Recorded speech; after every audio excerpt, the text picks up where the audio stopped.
What if I told you that you've spent your whole life taking care of everything, except yourself? That while you're out there saving the world, you're abandoning yourself.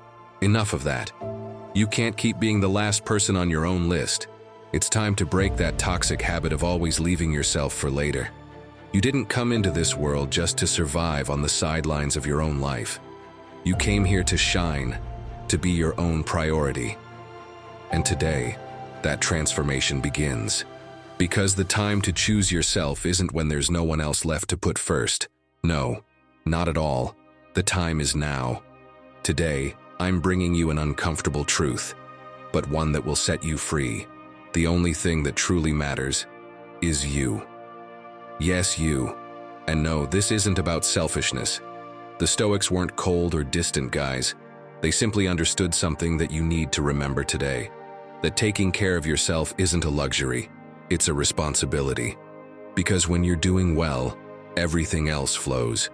Today, I'm going to show you the Stoic keys to stop putting yourself off, to start making decisions from a place of strength, not from guilt or obligation. No more living at the mercy of what others expect from you.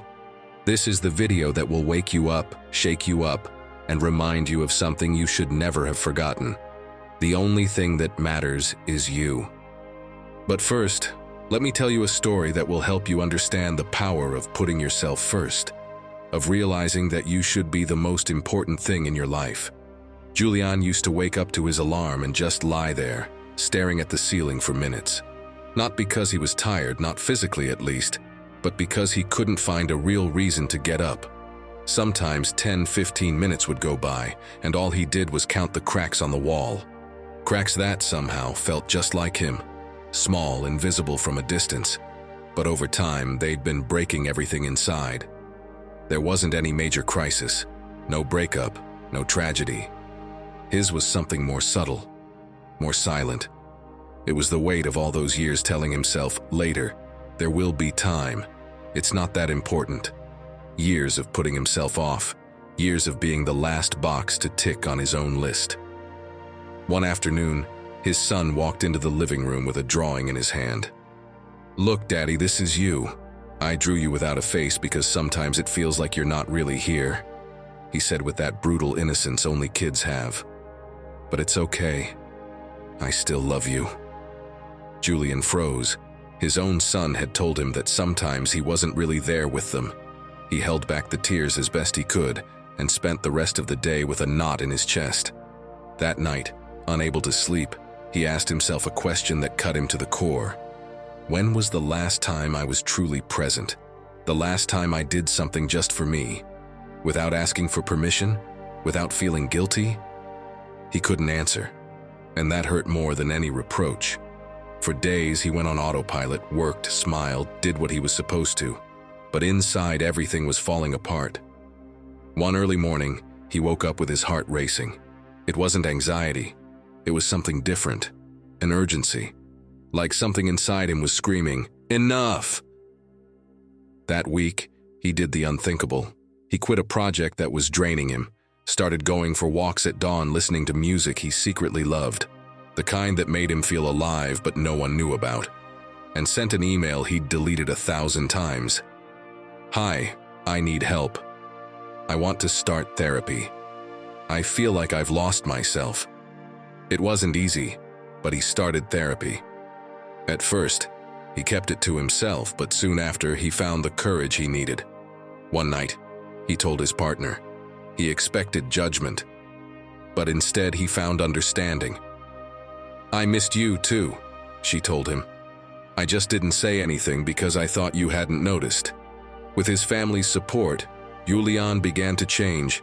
He started carving out time for himself, putting himself before other people's demands, listening to himself again, giving himself worth. And as the days went by, his son drew him again. This time, with a face, and with a smile. "Now you look happier, Daddy. You look more you." Julian didn't turn into someone else. He reconnected with the person he had always been, but had buried under years of silence, duties, and neglect. He learned something he never wanted to forget again.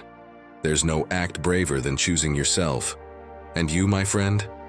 How many more drawings are you going to allow where you don't even show up? How many more days are you going to live disconnected from yourself? Maybe what you need isn't a radical change, but an honest act, like Julian. To look at yourself in the mirror and say, I've forgotten about me, but that ends today. Because this isn't about feeling ready. It's about stopping the habit of putting yourself off. Because if you don't choose yourself, if you don't make yourself the priority, no one else will. Before we continue, if this content is bringing you value, consider subscribing and becoming an exclusive member to access unique perks. And tell us in the comments, what's going to be that first step you'll take to come back to yourself? That decision, that change, that small step you're no longer going to delay. Or just write, I'm a Stoic. Today I put myself first again. I'm my own priority. That will be your commitment to yourself, to finally take charge of your life again. One, you first, always. Who decided that thinking about yourself was a flaw? Who told you it was selfish? Who taught you that always putting yourself last made you a better person? Let me shatter that myth right from the start. That idea has done more damage than you can imagine. Because living to please, to give in, to constantly meet expectations, it sounds noble, but in reality, it's a silent way of abandoning yourself, of telling yourself you're worth nothing, that you don't deserve the top spot in your own life. Let me say it loud and clear. Taking care of yourself is not selfish.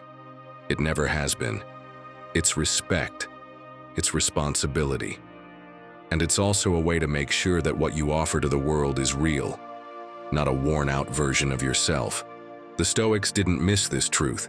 They understood that a life well lived doesn't begin with what's outside, but with what's inside.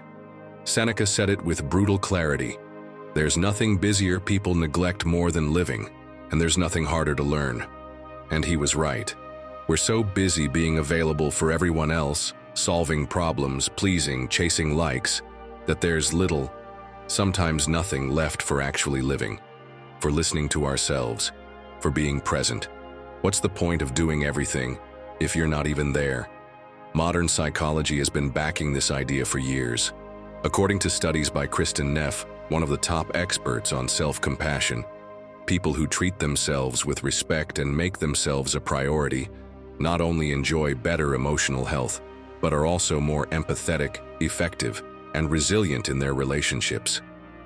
And she sums it up with power.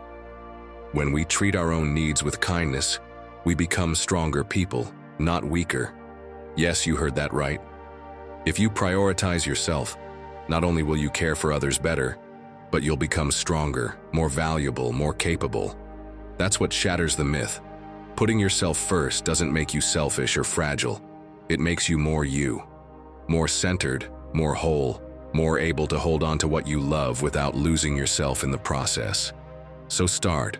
Don't wait for a breakdown. Don't wait for anyone's permission.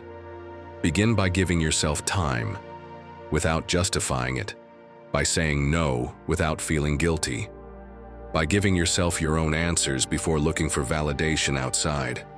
All it takes is a few minutes a day where you are the priority, a space where you're not there for anyone but yourself. That's where the change begins, in that small gesture. And yes, at first it feels uncomfortable. That's normal. You've spent years disappearing so you wouldn't be a bother. But when you reclaim your voice, your space, your center, something shifts. Your energy, your gaze, your way of being in the world. Because when you're well, others feel it too. They appreciate it too. Taking care of yourself is the best way to honor this life. And if you forget, repeat it like a mantra. Me first. And remember, this isn't an act of ego, it's an internal revolution. The Stoics weren't selfish, not at all, but they knew that change always starts from the inside out. You first. Always. Because if you're not here, nothing else makes sense. 2, you didn't come here to complete anyone. Have you ever felt like you don't really know who you are, but you know exactly what others expect from you? That happens when you've spent too much time being what other people need, and not what you truly are. And here comes an uncomfortable truth. You didn't come into this world to fill someone else's cracks. You're not here to be someone's other half, or the emotional lifeboat for those who don't want to learn how to swim. You didn't come here to complete anyone. You came here to complete yourself, and deep down you already knew that. But somewhere along the way, you forgot. Buried beneath all those compromises and silences, we've been made to believe that love is about merging with someone else, about losing yourself, about giving without limits. But no, real love doesn't come from a place of lack. There's nothing wrong with loving, with caring, with sharing life. There's nothing wrong with wanting to be close to someone, but only as long as you don't lose yourself in the process. And no, this isn't about isolating yourself or saying that connection with others doesn't matter. The Stoics deeply valued community. Marcus Aurelius wrote it without sugarcoating. What doesn't benefit the hive doesn't benefit the bee. He already knew that without connection to others, there's no real fulfillment. We're social beings by nature, but he also knew something else. That connection should never cost us ourselves. If you're empty, if you've watered yourself down, then your connection isn't real. It's dependence. And my friend, if there's one thing the Stoics rejected, it was dependence. Think about it. Don't you know someone who doesn't make a single decision for themselves? That person who molds their opinions, their time, their tastes, their goals, around what their partner, their mother, or their circle says. Someone who changes their skin every time they change company. Does that look like freedom to you? Does that feel like living? And yet, many of us have done the same. We've disguised ourselves as approved versions to be accepted. We've silenced who we are to maintain relationships, jobs, environments where we no longer fit. Epictetus was clear. No one is free who is not master of himself. And you can't be master of yourself if you're living to complete others while leaving holes inside yourself. Now answer honestly, how much of what you do comes from you, and how much comes from the fear of not being enough?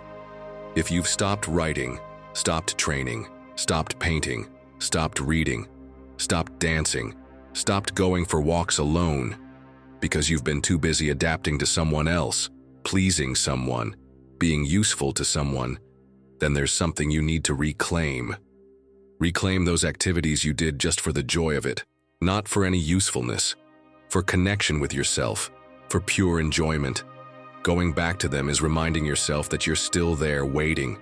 It's a direct way of reconnecting with who you were before you tried to please everyone. And do one more thing.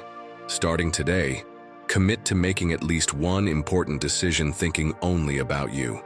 Not about what others expect, not about whether they'll like it or not. Just about you. What do you want? What do you need? What would feel good for you? Start with that, with a small space, a conscious choice, a brutal loyalty to yourself. Because when you stop giving yourself away in pieces to be loved, you realize something powerful. You never had to break yourself to fit. You didn't come here to complete anyone.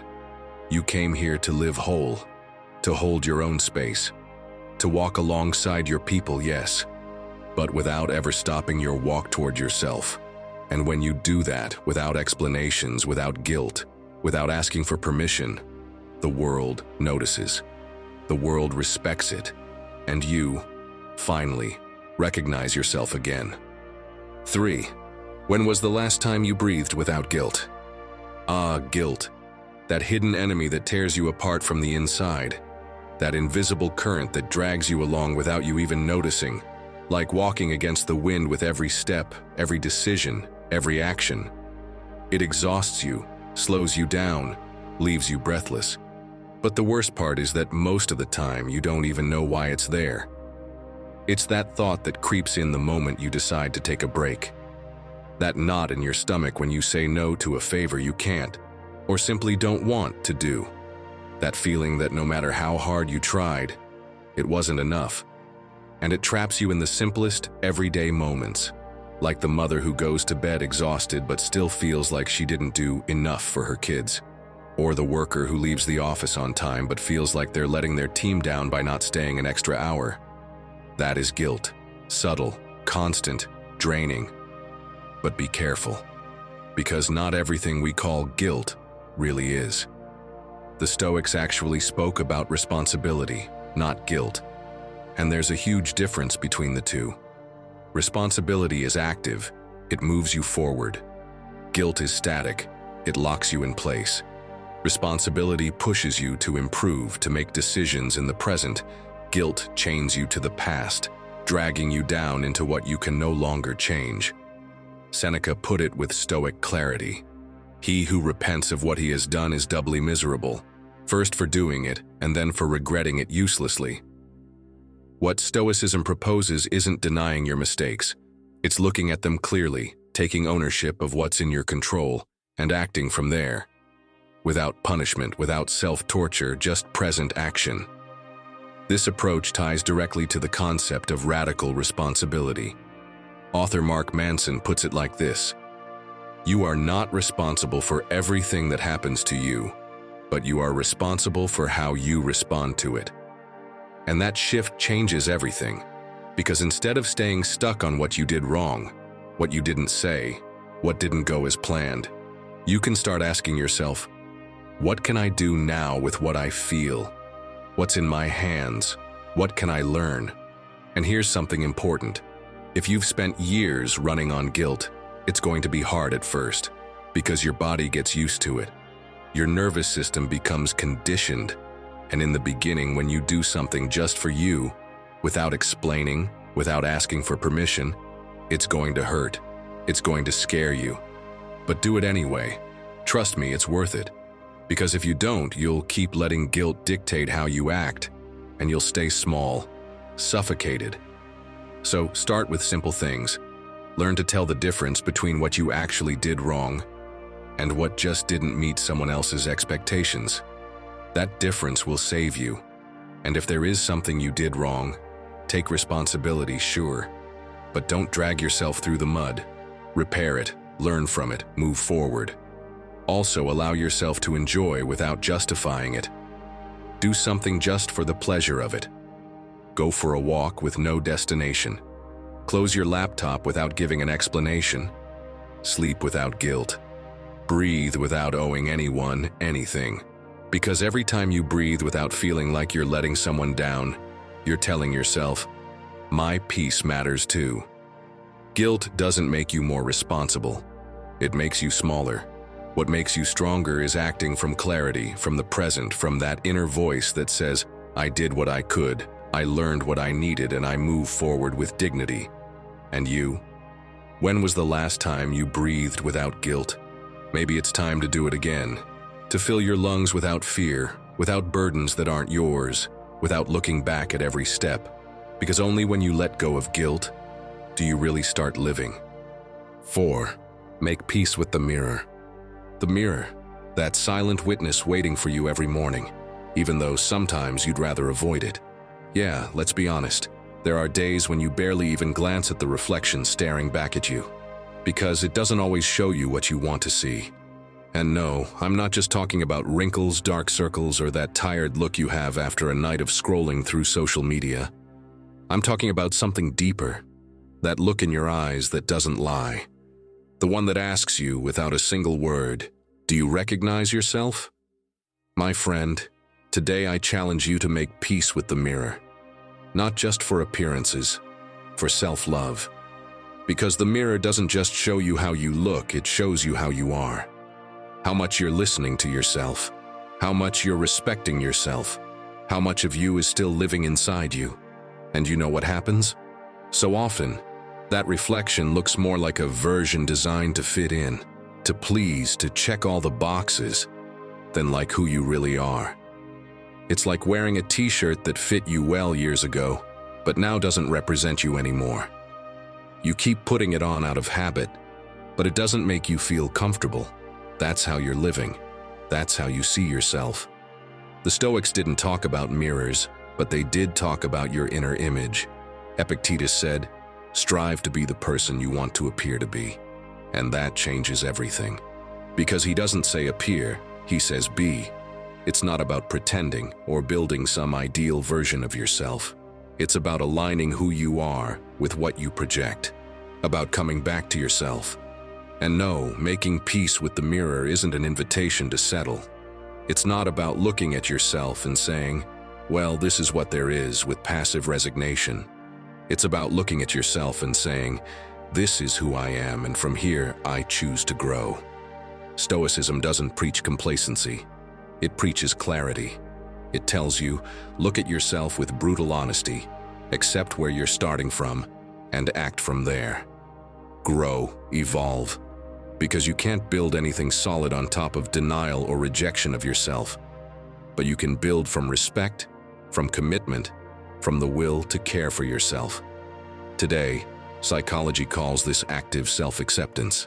Accepting yourself not as an excuse to stay stuck where you are, but as the fertile ground where you begin to move forward, to prioritize yourself, to decide that your well-being matters.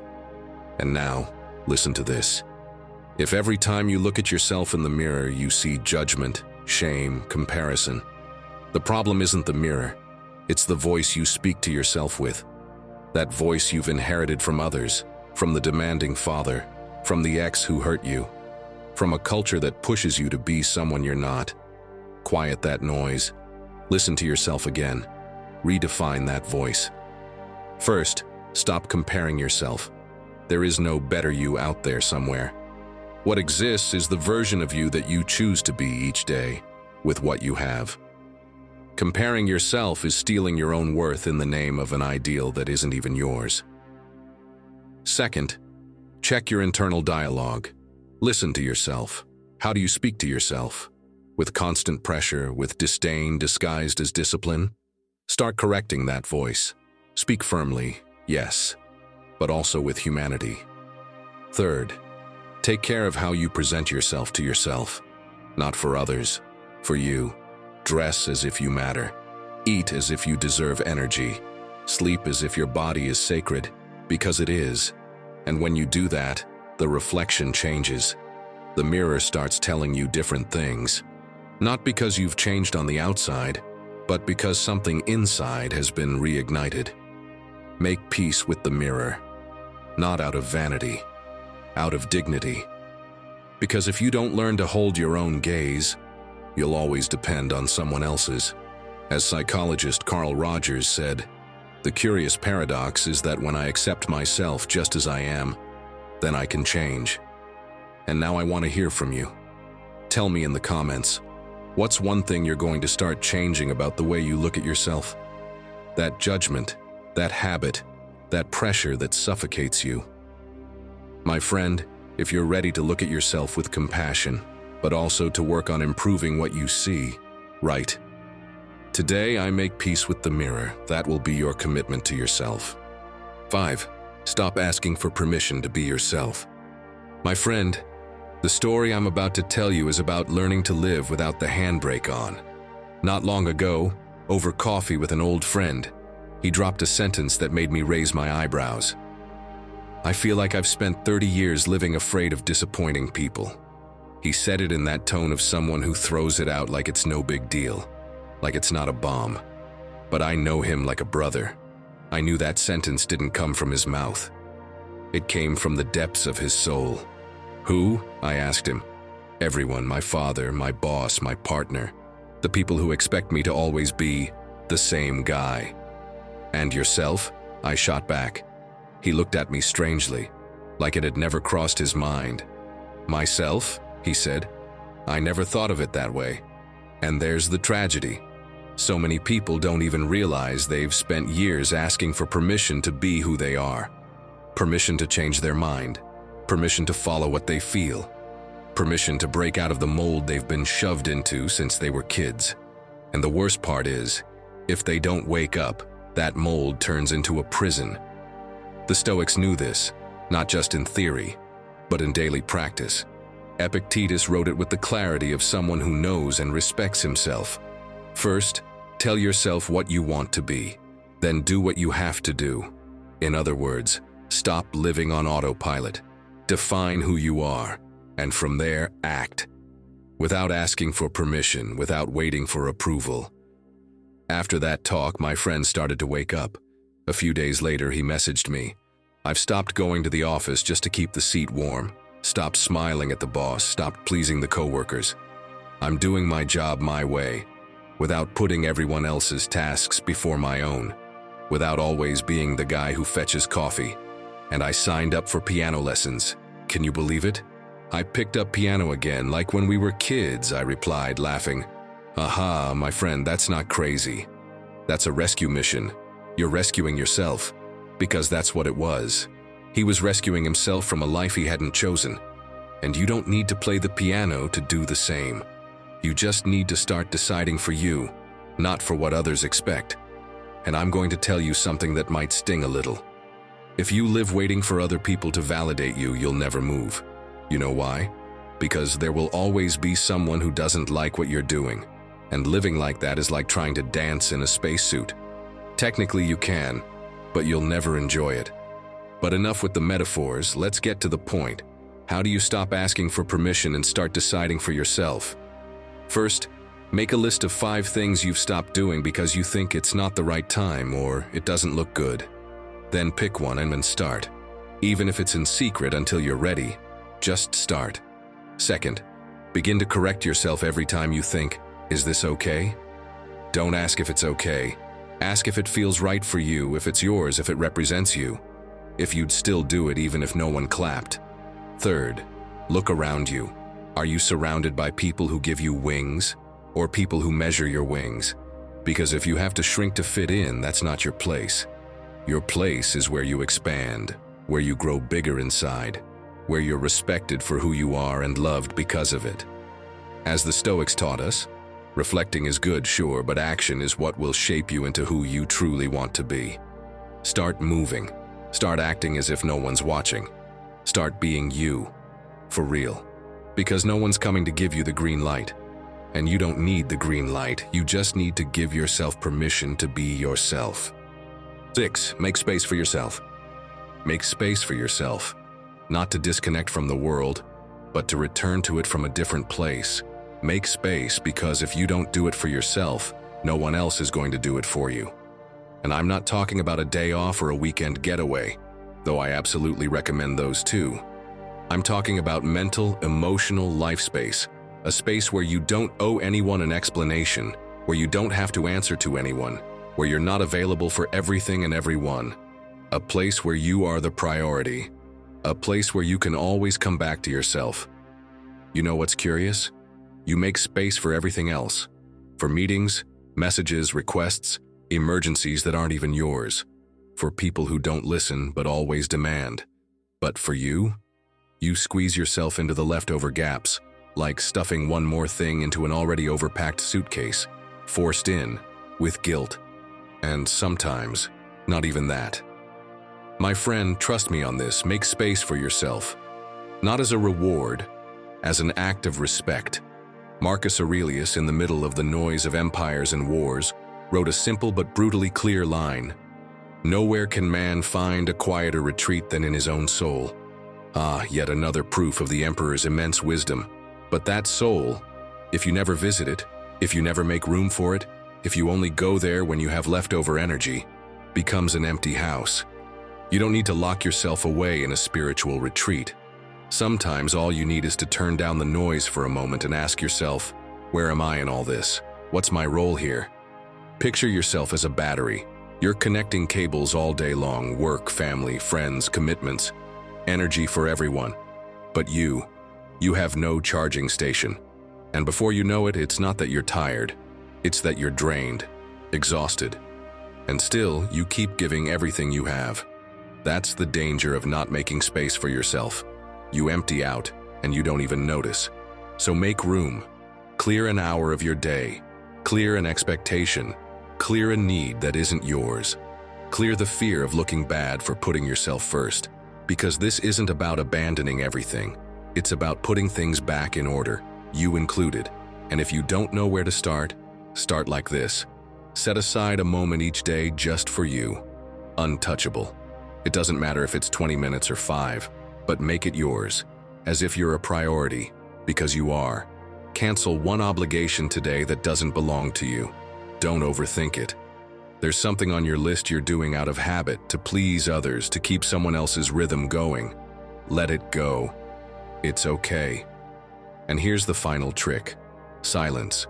Take time to listen to yourself, away from the world's noise, not looking for answers, just to recover the habit of being with yourself in the quiet. At first, it feels uncomfortable, but then it reveals. I'll say it again, until it sinks in. Make space for yourself, because when you do, something falls back into place. You realize the world doesn't collapse if you don't respond right away, that no one dies if you say no, that you don't need to prove anything to be valuable, and that you, when you're with yourself, recognize yourself again. Make that space, not because you have extra time, but because you've left yourself for later too many times already.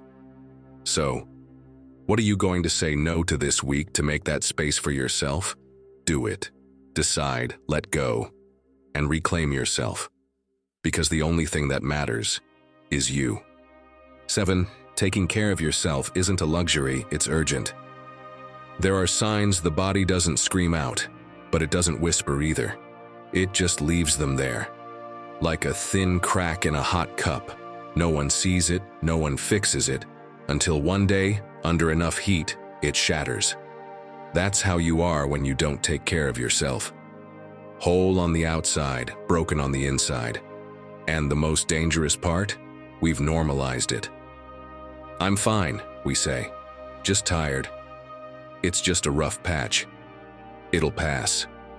But it doesn't. Because what you don't address piles up. Taking care of yourself isn't a luxury. It's not something you do when you can, like it's just another optional plan. Taking care of yourself is urgent.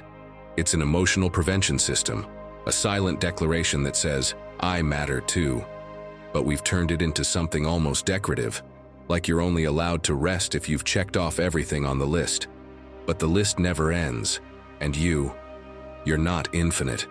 Seneca made it clear, it's not that we have a short time to live, but that we waste a lot of it. Life is long enough for great achievements if we use it well. And tell me, does using it well mean ignoring yourself? Pushing yourself to the brink of exhaustion? Psychologist Kristin Neff, a pioneer in the study of self-compassion, puts it like this: self-compassion builds resilience against depression and anxiety, while boosting life satisfaction, optimism, social connection, and happiness. It's not weakness, it's prevention, it's emotional strength sustained over time. A study from the University of Granada found that regular exercise, combining aerobic and strength training 3 times a week, reduces depressive symptoms by 25 to 30%. Yes, you heard that right, up to 30%. Tell me, what antidepressant promises you that? None. In other words, taking care of yourself doesn't just make you feel better. It rewires your brain. It changes your life. And now, listen carefully. This isn't about doing 4 hours of yoga every day, or becoming a meditation guru, or radically changing your lifestyle. It's about something much more urgent. It's about seeing yourself, hearing yourself, prioritizing yourself, and giving yourself what you need. It's about pausing for a moment and asking yourself with brutal honesty, am I okay? Am I really living, or just surviving with a smile? If the answer hurts, congratulations, because that's where the change begins. Let me give you some tips to start taking care of yourself the way you deserve. Start by guarding your energy the way you would care for someone you love. Don't give it all away to things that drain you. Save some for yourself, for what truly matters. Then, learn to manage your time. Every time you say, I don't have time, replace it with, I'm not prioritizing it, and feel the difference. Because most of the time, what you need isn't more time, it's more decision. And lastly, set a boundary. Just one. This week. With someone, with something, with a routine that no longer represents you. Don't overthink it. Just do it. And when you do, breathe. You've just reclaimed a part of yourself. My friend, taking care of yourself isn't indulgent. It isn't selfish. It isn't laziness. Taking care of yourself is declaring yourself important without needing to justify it. Because if you don't take care of yourself, no one else will. And because, even if you've forgotten, yes, you matter too. 8. You're burning out and you don't even notice. Sometimes it doesn't take a big hit for something to break. Sometimes all it takes is one more drop. One drop just like all the others. But at that moment, there's no more space left. That's how you're burning out, not with screams, not with crises, but with silences. With routines that no longer mean anything to you. With days that feel too much like the ones before. And the most unsettling part? You keep functioning. You do what you have to do. You reply to messages. You meet expectations. You deliver. But something inside has been slowly shutting down. You don't get excited the way you used to. You don't listen to yourself anymore. You're no longer really there. And I know exactly how that feels because I've been there too. I used to call it growing up, finding stability, being responsible. But that wasn't it. I had just left myself behind. I had made space for everything, except me. One day, without knowing why, I asked myself, does this life I'm living even look like me? Or am I just following it on autopilot? And right after that, I came across this line from Marcus Aurelius. Don't waste the rest of your life speculating about what makes a good man. Be one. And it hit me like a slap in the face, because that's exactly what I was doing. Justifying my exhaustion, dressing up my apathy, rationalizing an emotional shutdown, and calling it maturity. And think about it. Can you imagine Marcus Aurelius, emperor of the most powerful empire in the world, locked away in his tent, writing about the fleeting nature of time, about inner peace, about the importance of living aligned with your beliefs, while being completely disconnected from himself? No, because he understood what I'm trying to remind you right now. If you're not with yourself, nothing else matters. And yes, he ruled an empire. But he also took the time to write, to think, to put his soul in order, because he knew that if he burned out inside, there would be no one left to hold up what was outside.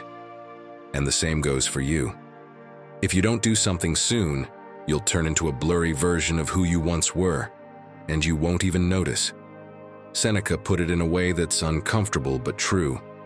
While we waste our time hesitating and postponing, life is slipping away. I started to pull myself out of that place by returning to something that connected me, writing. Just for me. No pressure, no goal. And that flipped a switch. Not because of what I wrote, but because I was finally giving myself a space that was mine alone. And now I want you to start too. Here's how. First, look at your days. Make a brutally honest list of what you do because you enjoy it, and what you do out of habit. Look at it. It'll sting a little, but it will open your eyes. Second, bring back one habit that made you feel alive, that you abandoned without even realizing it. Just one, the one that reminds you most of who you are.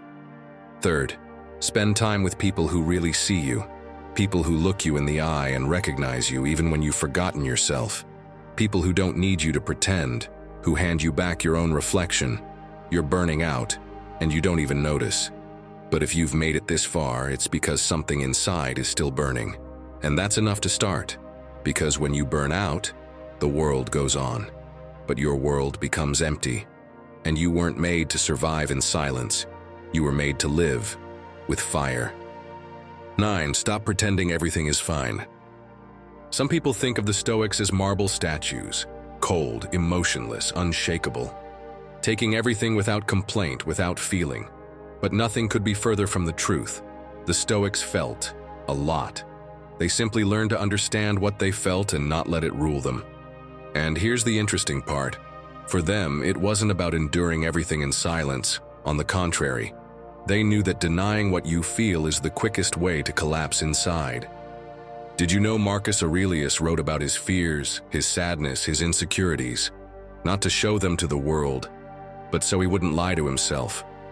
His meditations are filled with confessions, doubts, exhaustion. Picture Marcus Aurelius, emperor of Rome, sitting in his tent, surrounded by chaos, taking a moment to pour onto paper what he really felt. He didn't pretend everything was fine. He wrote it down. He looked at it. And from there, he decided how to move forward. That's what the Stoics did. They felt, they expressed, they asked for help when they needed it. Epictetus, who was a slave before becoming a philosopher, spoke about how understanding your emotions is part of your duty as a human being. And you, what do you do when you fall apart? What do you do when smiling feels as hard as solving a Rubik's Cube without hands? You pretend. You say, "I'm fine," while you're drowning inside. You look the other way while something inside you dims, and you think if you ignore it, it'll go away. But it doesn't. It just buries itself deeper. Seneca said it with that same wisdom that still stings centuries later. Suffering, if concealed, grows worse. And that's what you do when you pretend. You make what you're feeling heavier. You turn it into a weight only you carry, while you keep up the act that everything is perfect. So today I want to ask something different of you. Stop pretending. For real. No speeches, no sugarcoating. Do what Marcus Aurelius did. Write down what you feel. Not to post it on Twitter or Instagram. Not to tell anyone if you don't want to. Just to see it yourself. To stop ignoring it. This isn't about breaking down in public. It's about stopping the lies you tell yourself in private. And if you need to talk to someone, do it. The Stoics valued friendship as a safe space for truth. Epictetus said, "We cannot learn what we think we already know." So, my friend, now that you know the most famous emperor in history was able to feel and recognize his own vulnerability, tell me, are you ready to do the same? If the answer is yes, here's how the Stoics did it. It's about honesty with yourself, about pausing for a moment, about looking inside and saying, "Today I'm not okay, and that's okay." And when you admit that, do something with it. Write, walk, cry if you need to, but make space for yourself. Because pretending only pushes you further away from who you are. You don't have to be made of stone. The Stoics weren't. You don't have to be either. Stop pretending everything is fine. Because true strength begins the moment you allow yourself to be real. 10. You can't give what you don't give yourself. The equation is simple. You can't give what you don't give yourself. You know it's true, but you live like it isn't. You try to offer love when you're empty inside. You try to give patience when all you offer yourself is pressure. You try to be there for everyone, so when you're not even there for yourself, it's like trying to turn on a lamp without electricity. You can flip the switch as many times as you want. If there's no current, there's no light. The Stoics knew this. And they weren't cold or distant like some people think. They understood that to give something good to the world, you first have to cultivate it within yourself. Marcus Aurelius said, "What is not good for the beehive is not good for the bee." But how do you expect to care for the hive if you, the bee, are exhausted? If you don't feed yourself, if you don't rest, if you don't care for yourself, you can't. It's impossible. This is where the Stoics did something that seems almost revolutionary today. They paused. They stopped to check in with themselves. Because they knew that the greatest act of service to the world is being at peace with yourself. Otherwise, all you spread is chaos. Otherwise, what you give is just more weight, more noise.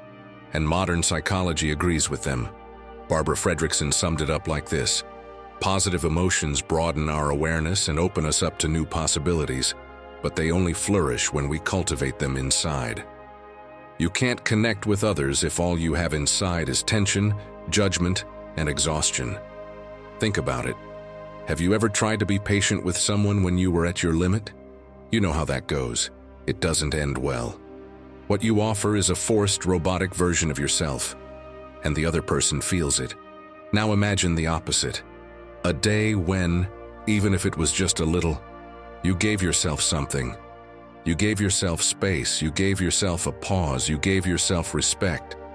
That day, everything you give flows differently, not because you're doing more, but because you're giving from a fuller place. The Stoics were clear on this. You can't rule anything outside if you haven't first ruled what's inside. They never launched themselves into the world without first ordering their soul.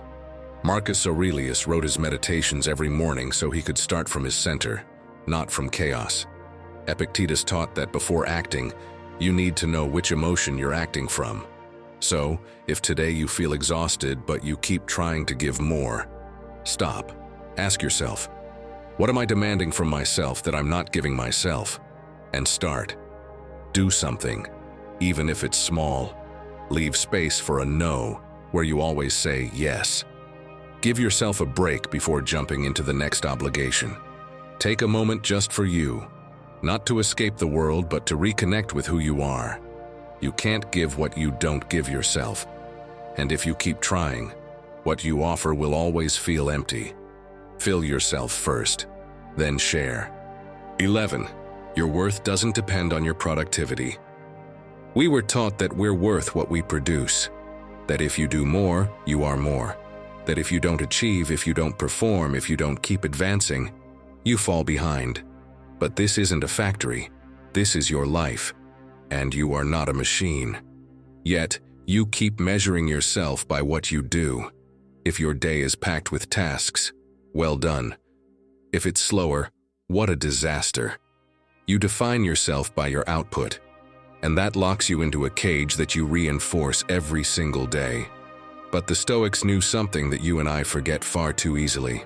Marcus Aurelius wrote in Meditations, "The life of each person is what their thoughts make it." Your worth doesn't lie in what you produce, but in how you inhabit your mind, your body, your time. Look around you. Everything follows its own rhythm. The seasons, the cycles of the moon, the tides. No one asks the ocean to always be at high tide, but you ask yourself to always ride the crest of the wave. And that's how you live, as if resting makes you less, as if saying, "Not today," takes away your value. But that's not how it works. Epictetus reminded us with force. It's not the load that breaks you down, but the way you carry it. If your life is full of tasks but empty of you, that's not success. That's exhaustion dressed up. And here's the key. Prioritizing yourself isn't optional. It's urgent. If you don't give yourself time, if you don't care for yourself, if you don't allow yourself a space free from productivity, you burn out. Picture it like this. You're like a plant that only gets watered when it flowers.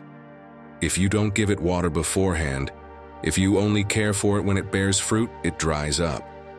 That's how you treat yourself. You only allow rest when you feel you've earned it. You only take care of yourself when you can't take it anymore. But your worth should never depend on how much you do. Your worth is intrinsic, simply because you're here, because you are you. And if that's still hard to see, try this. First, set a boundary, just one. Say no to something that doesn't nourish you, even if you can do it. Because just because you can do something doesn't mean you have to. Next, give yourself a space to disconnect every day. It doesn't have to be a spiritual retreat. It can be as simple as staring out the window without your phone, walking without headphones, breathing without thinking about the next task. Do it because you're important, even when you're producing nothing. And when you do it, notice how what you offer to others changes. Not because of what you do, but because of where you do it from. The Stoics were no strangers to effort, but they knew that without inner balance, any effort is pointless. They prioritized ordering their soul before acting in the world, and that's what I want you to do today. Because if you don't prioritize yourself, no one else will. So tell me, are you going to keep measuring yourself by what you do? Or are you going to start recognizing yourself for who you are? Do it, today, because you are worthy, even when you stop. And now, my friend, let me ask you, are you ready for the reminder you need most, but least want to hear? Stay with me just a moment longer because what I'm about to tell you is urgent. If you don't choose yourself, no one else will. 12. Change begins with acceptance. We always think that change starts with effort, with clenching our teeth harder, with pushing ourselves more, with repeating over and over, I have to change, I have to do better. But what if it's the other way around? What if the first step isn't forcing yourself, but accepting yourself? Not as resignation, not as an excuse, but as the most honest starting point. The Stoics knew this. Seneca made it clear in a phrase as simple as it is powerful. We cannot direct the wind, but we can adjust the sails. You can't control everything that happens to you, but you can accept it, and from there, move. And here's my confession. For years, I resisted accepting my anxiety. I hid it, disguised it, minimized it. I told myself, this is temporary. It's not that bad. I can handle this. And the more I avoided it, the bigger it grew. Like a rope I kept tightening, thinking that somehow it would loosen. Until one day, out of pure exhaustion, I stopped fighting. Not because I gave up, but because I understood that denying it only pulled me further away from myself. I sat down, I breathed, and I wrote on a simple piece of paper. Today, I'm anxious. Today, it's hard. And the moment I put it outside of my head, something curious happened. It didn't disappear, but I stopped fighting it. And when you stop fighting yourself, you start to create space for change. Imagine you're in the middle of the ocean fighting against the current. The harder you fight, the more exhausted you get, the more you sink. But if you accept where you are, if you float for a moment, you can breathe. And from there, you can decide where to go. That's acceptance. It's not resignation. It's recognizing exactly where you are without sugarcoating it. Because only from that place can you truly move. And here's the important part. Accepting yourself is the greatest form of prioritizing yourself. Because when you accept what you feel, you stop ignoring yourself. You stop minimizing yourself.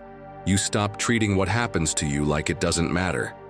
Acceptance doesn't mean everything stays the same. It means you finally listen to yourself. And when you listen, you give yourself a place. And when you give yourself a place, you prioritize yourself. Marcus Aurelius practiced this too. In his meditations, he wrote, "If you are distressed by anything external, the pain is not due to the thing itself, but to your perception of it. Acceptance is changing that perception. It's saying, this is what's here, and from here I decide." Real change doesn't start with a fight. It begins when you look at yourself exactly as you are, without filters, without judgment. When you accept that maybe today you can't handle everything, that there are wounds that still sting, that you don't always have the energy you wish you had. And that's okay, because accepting yourself doesn't keep you stuck. It frees you. It brings you back to yourself. If you want to start, do this. Stop demanding that today you feel better. Allow yourself to feel how you feel. Say it out loud if you need to. This is what I'm feeling right now, and that's okay.